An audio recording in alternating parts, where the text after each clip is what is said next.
ఈరోజు కడప జిల్లాలో ప్రొద్దుటూరు మున్సిపాలిటీలో జరగవలసినటువంటి మున్సిపల్ చైర్మన్ ఎన్నిక రేపటికి వాయిదా వేశారు. ఈ వాయిదా వేయడానికి ప్రధానమైనటువంటి కారణం తెలుగుదేశం కౌన్సిలర్సు ఎన్నిక సమయంలో దౌర్జన్యం చేయటం, ఒక బీభత్సమైనటువంటి వాతావరణాన్ని క్రియేట్ చేయటం వలన ఈ ఎన్నికను రేపటికి వాయిదా వేసినట్టుగా ప్రకటించారు. తెలుగుదేశం పార్టీ అక్కడ స్పష్టంగా గెలవబోవటం లేదు అనేటువంటి ఒక వాతావరణం చాలా స్పష్టంగా తేట తెల్లవిగా కనిపిస్తున్నటువంటి దశలో అంతకుముందు ఎన్నో బేరసారాలు చేశారు. డబ్బులు ఇచ్చి కొని మున్సిపల్ చైర్మన్ గెలవాలని ప్రయత్నం చేశారు. ఆ తర్వాత బెదిరించారు. అక్కడ ఉన్నటువంటి స్థానికంగా ఉన్నటువంటి వరదరాజు రెడ్డి గారు అయితేనేమి, కొత్తగా మంత్రివర్గంలో చేరినటువంటి ఆదినారాయణ రెడ్డి గారు అయితేనేమి, వీరందరూ కౌన్సిలర్స్ని బెదిరించే కార్యక్రమం చేశారు. ధనం ఆశ చూపారు, బెదిరించే కార్యక్రమం చేశారు. ధనం ఆశ చూపినా బెదిరించినా కూడా వైఎస్ఆర్ కాంగ్రెస్ పార్టీకి కావలసినటువంటి మెజారిటీ సభ్యులు వైఎస్ఆర్ కాంగ్రెస్ పార్టీ తరపున పోటీ చేస్తున్నటువంటి ముక్తియార్ని బలపరిచేటటువంటి పరిస్థితి గమనించిన తర్వాత ఎన్నికల సమయానికి వెళ్ళేసరికి మినిట్స్ బుక్ పట్టుకొని పారిపోయాడు ఒక ఆయన. అక్కడ ఫర్నిచర్ని ధ్వంసం చేశారు మరొక ఆయన. అధికారుల మీద వీరంగం చేసేటటువంటి ప్రయత్నం చేశారు. అక్కడ ఎన్నికల అధికారి మీద దౌర్జన్యం చేసే పరిస్థితి చేశారు. ఇవన్నీ చేసింది ఎవరయ్యా అంటే రౌడీ మూకలు కాదు, బయట నుంచి వచ్చిన వాళ్ళు కాదు, తెలుగుదేశం పార్టీకి చెందినటువంటి కౌన్సిలర్సే ఇలాంటి దౌర్జన్యకాండ చేశారు. ఈ దౌర్జన్యకాండ చేయటానికి ప్రధానమైన కారణం ముఖ్యమంత్రి నారా చంద్రబాబు నాయుడు గారి ఆదేశం, లోకేష్ బాబు గారి ఆదేశం. ఎందుకని ఈ విషయాలు చెప్తున్నానంటే, నారా లోకేష్ బాబు గారు, నారా చంద్రబాబు నాయుడు గారు ఈ ముక్తియార్తో కూడా ఫోన్లు చేసి మాట్లాడి ఎందుకు మాట్లాడారంటే, ఈ ముక్తియార్ ఇంతకుముందు వైఎస్ఆర్ కాంగ్రెస్ పార్టీలో గెలిచి తెలుగుదేశం పార్టీలోకి చేరారు. మళ్ళా తిరిగి వైఎస్ఆర్ కాంగ్రెస్ పార్టీలోకి రిటర్న్ రావడం జరిగింది. ఆ చనువుతో ఫోన్లు చేసి ఇద్దరు, నువ్వు మా పార్టీలో చేరావు కదా, ఈ పోటీ నుంచి తప్పుకో, మా తెలుగుదేశం అభ్యర్థిని బలపరచు, నీకు బ్రహ్మాండమైనటువంటి పదవులు ఇస్తాము, నీకు డబ్బులు ఇస్తాము అని ఆశ చూపించినప్పటికీ కూడా ముక్తియార్ కానీ కౌన్సిలర్స్ కానీ ఏమాత్రం లొంగకపోతే చివరికి ఎన్నికలను వాయిదా వేయటం కోసం అక్కడ అశాంతిని సృష్టించడానికి ముఖ్యమంత్రి గారు లోకేష్ బాబు గారి ఆదేశాల మేరకు ఈ కార్యక్రమం జరిగింది. అంటే ఎక్కడున్నాం మనం? ప్రజాస్వామ్య దేశంలో ఉన్నావా, లేక మరేదైనా రాచరిక వ్యవస్థ, దౌర్జన్యకరమైన వ్యవస్థ, అరాచకమైన వ్యవస్థలో మనం ఉన్నామా? నాకు అర్థం కావడం లేదు. ఇంత దారుణంగా ఒక రాష్ట్ర ప్రభుత్వం అధికారంలో ఉన్నటువంటి రాజకీయ party, Telugu Desam councillors minutes books పట్టుకొని పారిపోయేటటువంటి దౌర్జన్యానికి దిగజారుతున్నారంటే చంద్రబాబు నాయుడు గారి వికృత రూపం, రాక్షస రూపం కనిపిస్తూ ఉన్నది.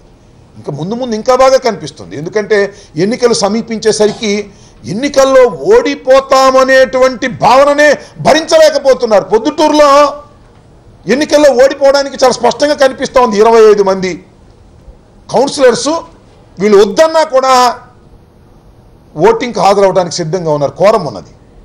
కోరం రాకోకుండా ఉండేందుకు ప్రయత్నం చేశారు. ఓడిపోతున్నాము పొద్దుటూరులో అంటే ఒక భయం, ఓటమి చూస్తే అంత భయం. ఎందుకంటే నిన్నగాక మొన్నే కడపలో వైఎస్ రాజశేఖర రెడ్డి గారి కుటుంబ సభ్యుడైనటువంటి వివేకానంద రెడ్డి గారిని ఓడించాం అని గొప్పగా చెప్పుకున్నటువంటి తెలుగుదేశం చంద్రబాబు నాయుడు గారు, లోకేష్ బాబు గారు ప్రొద్దుటూరులో ఓడిపోతే తలకాయ ఎక్కడ పెట్టుకోవాలి అనేటువంటి భయం.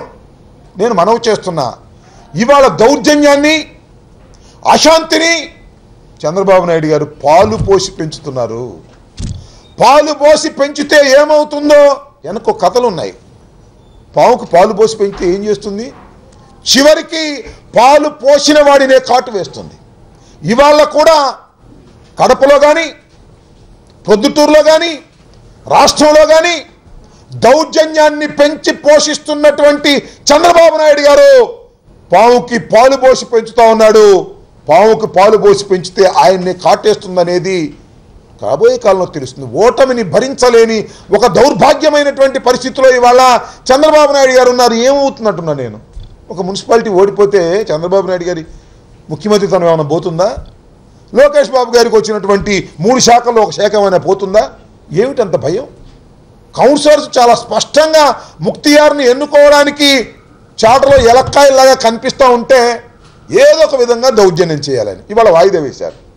వాయిదా వేస్తే వైఎస్ఆర్ కాంగ్రెస్ పార్టీకి చెందినటువంటి కౌన్సిలర్స్ మేము ఈ హాల్లోనే ఉంటాం, మేము బయటకు వెళ్తే మాకు రక్షణ లేదు, బయటకు వెళ్తే మమ్మల్ని ఎత్తుకుపోతారు, కిడ్నాప్ చేస్తారు, దౌర్జన్యం చేస్తారు, కాబట్టి మేము ఇక్కడే ఉంటామంటే కొత్తగా మంత్రివర్గంలో చేరిన ఆదినారాయణ రెడ్డి గారు కౌరు చేశారట.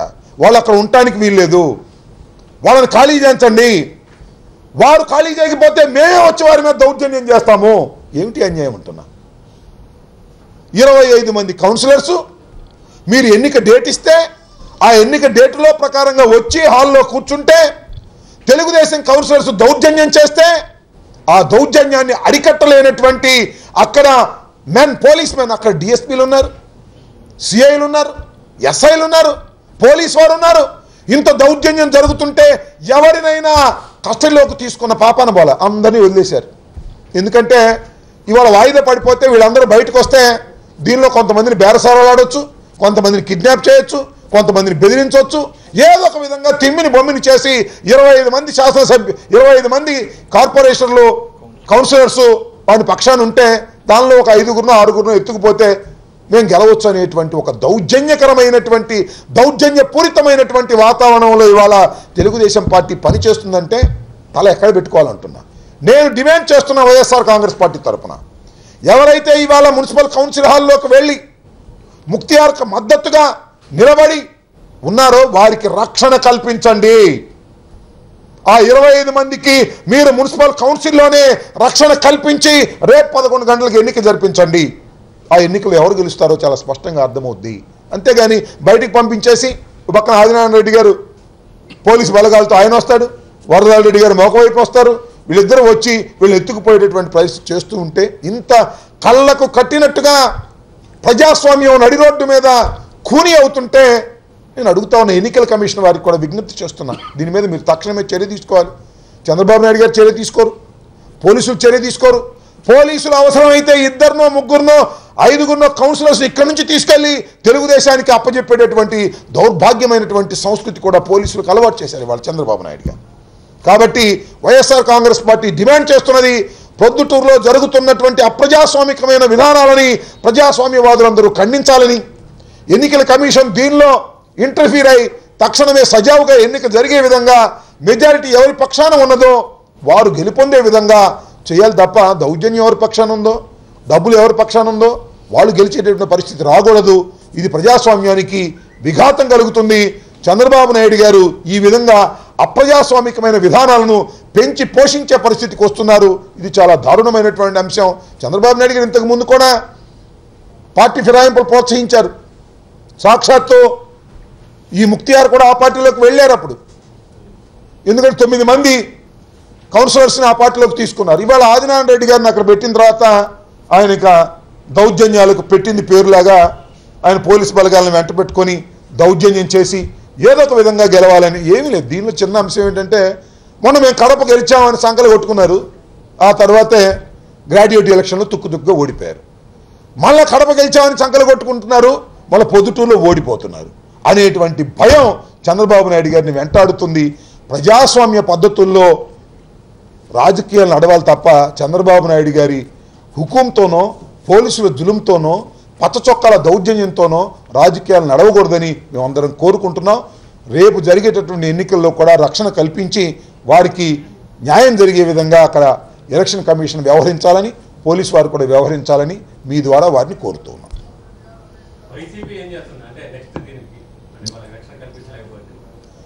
చూద్దాం. వైసీపీ ఇప్పుడు మేము 25 మంది కౌన్సిలర్స్ అక్కడ ఉన్నారు.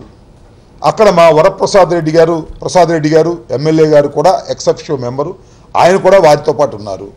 మా ప్రయత్నం మేము చేస్తాం ప్రజాస్వామ్య పద్ధతిలో. మాకేం పోలీసు బలగాలు లేవే, మాకేమో దౌర్జన్యం చేస్తే కేసులు పెట్టుకోకుండా పోయేటువంటి వ్యవస్థ మాకు లేదే. న్యాయంగా ధర్మంగా ప్రజాస్వామ్య పద్ధతుల్లో పోరాడేందుకు ప్రయత్నం చేస్తాం. దౌర్జన్యం చేసి వారు గెలిస్తే ప్రజలే వారికి బుద్ధి చెప్తారు. ఇంతకుముందు కూడా ఇక్కడ దౌర్జన్యాలు చేసి చాలా సందర్భాల్లో గెలిచారు. మాకు అక్కడ దాకా ఎందుకు? స్పీకర్ గారి నియోజకవర్గంలో 3 మండలాలు మేము గెలిస్తే దౌర్జన్యం చేసి గెలిచారు వాళ్ళు. ఇదే పద్ధతుల్లో దౌర్జన్యం చేసి గెలవాలనే ఆలోచన సక్రమైంది కాదు, ప్రజాస్వామ్యాన్ని విఘాతం కలిగించినటువంటి చర్య కూడా అవుతుందని ఈ సందర్భంగా చెప్పదలుచుకున్నాం. ఇంకా ఆల్రెడీ ఫిర్యాదు చేశాం ఎన్నికల కమిషన్కి. మా ప్రసాద్ రెడ్డి గారు ఫోన్ చేసి మాట్లాడడం జరిగింది. ఎన్నికల commission already YSR Congress party report చేసింది. ఎన్నికల కమిషన్ కూడా వచ్చి ఆదుకుంటుందని మేము ఆలోచన చేస్తున్నాం.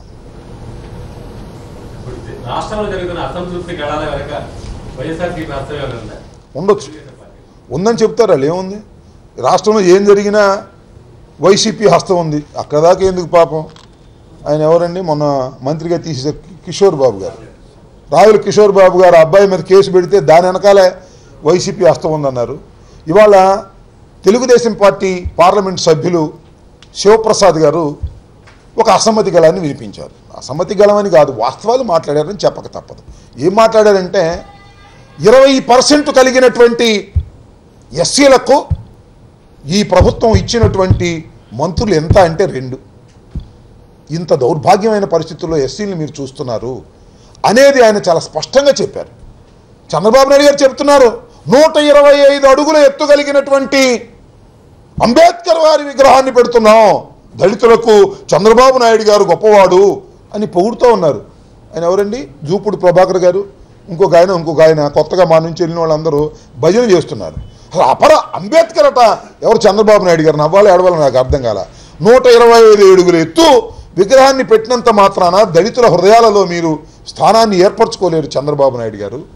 దళితుల పక్షాన మీరు రాక్షసులుగా వ్యవహరిస్తున్నారు, దళిత వ్యతిరేకులుగా మీరు వ్యవహరిస్తున్నారు. అదే విషయం శివప్రసాద్ గారు చెప్పారు. మీ పార్లమెంట్ సభ్యులు, most senior politician, Telugu Desam party పుట్టిన దగ్గర నుంచి ఆ పార్టీలో పెరిగినటువంటి వ్యక్తి, నీ సొంత జిల్లాకు చెందినటువంటి వ్యక్తి ఇవాళ లెఫ్ట్ రైట్ ఇస్తుంటే సిగ్గులేదా నీకు అంటున్నారు చంద్రబాబు నాయుడు గారు. కేవలం చంద్రబాబు నాయుడు గారు దళితుల పట్ల కపట ప్రేమ చూపిస్తున్నారు తప్ప హృదయంలో చంద్రబాబు నాయుడు గారికి దళితుల మీద ప్రేమ లేదు. సరిగదా? చంద్రబాబు దళిత వ్యతిరేకి.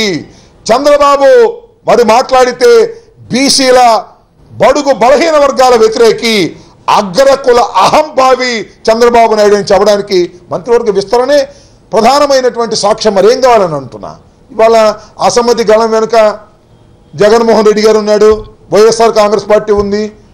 నువ్వు మంత్రులు ఇవ్వడం కుదరక మా పార్టీ నుంచి ఎమ్మెల్యేని తీసుకెళ్ళి నీ సొంత పార్టీ ఎమ్మెల్యేలకి అన్యాయం చేసినటువంటి నీ మీద సొంత పార్టీ ఎమ్మెల్యేలు తిరగబడతాను. నాకు తెలిసి ఈ రాష్ట్రంలో కానీ ఈ దేశంలో కానీ ఒక ప్రాంతీయ పార్టీ నాయకుడి మీద అసమ్మతి గళం ఎత్తిన తరువాత ఆ పార్టీ బాగుపడినటువంటి దశ అక్కడ లేదని మనం చేస్తున్నాం.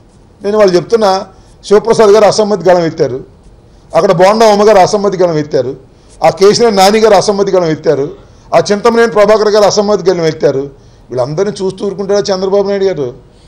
సమయం వచ్చినప్పుడు కోసేయుడు, ఆ భయం వాళ్ళకి తెలుసు. కానీ అసమ్మతి గళం ఏదో జాతీయ పార్టీలు ఎత్తవచ్చును, కానీ అసమ్మతి గళం ఎత్తిన తరువాత వారు చంద్రబాబుతో రాజీ పడతారని నేను అనుకోను. ఖచ్చితంగా దీనికి మూల్యం చంద్రబాబు నాయుడు గారు చెల్లించక తప్పదు, తెలుగుదేశం చెల్లించక తప్పదు. అది రాబోయే ఎన్నికలే దానికి తార్కాణం అని నేను మనవి చేస్తున్నాను.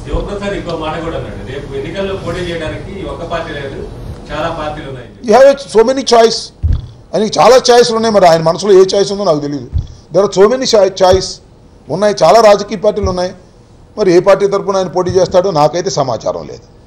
ఆయన మాత్రం శివప్రసాద్ గారు నాకు తెలిసినంతవరకు సౌమ్యుడు, మంచివాడు, ఏ పార్టీలో ఉన్నా మంచివాడు, న్యాయంగా మాట్లాడేవాడు, ఎప్పుడూ కూడా అసమ్మతి గళాన్ని ఎత్తినటువంటి వాడు కాదు.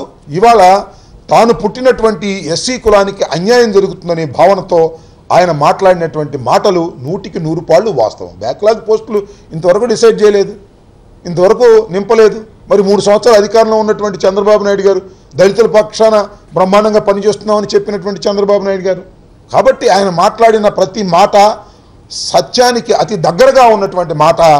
ఆయన మాట్లాడినటువంటి మాటలకు స్పందించవలసినటువంటి బాధ్యత రాష్ట్ర ముఖ్యమంత్రి మీద ఉంది, సమాధానం చెప్పవలసిన బాధ్యత కూడా ఉంది.